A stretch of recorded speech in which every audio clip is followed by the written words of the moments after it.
It just absolutely never fails, does it? So whenever we're going to an undisclosed location, major Minnesota Fighting Vikings news breaks. So offensive coordinator Gary Kubiak is retiring from the NFL. Now, it had been reported by Tom Pelissero a couple weeks ago that Gary Kubiak was leaning towards retirement. And then Zimmer, end of season press conference, just like, well, he's mulling over his options. And Gary decided to take the retirement route. So now it means that he's not going to be the offensive coordinator. It doesn't completely close the door on him being a senior consultant, possibly just on the telephone. He could be down in Houston, living the good life. And if his son, quarterbacks coach Clint Kubiak for the past 2 seasons, if he takes over as offensive coordinator and play caller, they'd be like, well, you should have had Kirk not throw so many interceptions.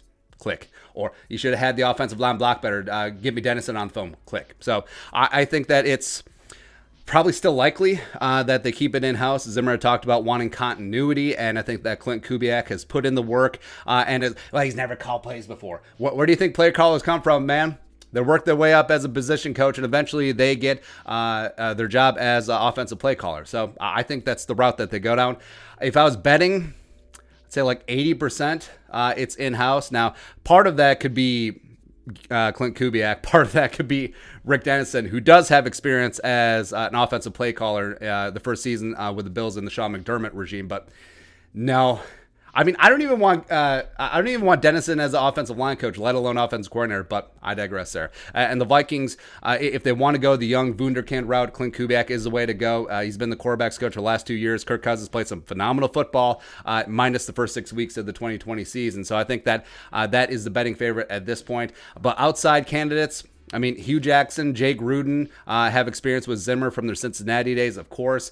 Doug Peterson's hanging out there. We talked about him earlier in the day. But does he want to settle for an OC job, even if it is one with a potentially shaky spot at head coach where he eventually could take over? In a Palace coup, it's a coup. Of course, Anthony Lynn is hanging out there as well. And there's a myriad of other, very worthy quarterbacks, running backs, wide receiver, tight ends, coaches out there that'd be like, okay, bring him on in. Or, do we throw the Hail Mary? Do we lure Bill Callahan away from the Browns and then install him as OC and offensive line coach? That'd be phenomenal. That would be great. But big respect to Gary Kubiak. I mean, he's definitely earned the right to go out on his own terms. Multi-year head coach with the Broncos as well as the Houston Texans. Won a Super Bowl in 2015.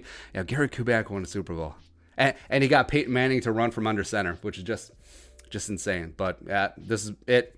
Big respect to Gary Kubiak, and we'll see what happens for the Vikings going forward. Again, I said I still think that is going to be Clint Kubiak with Gary just sort of in a consultant consigliere of the offense type role, but we'll see.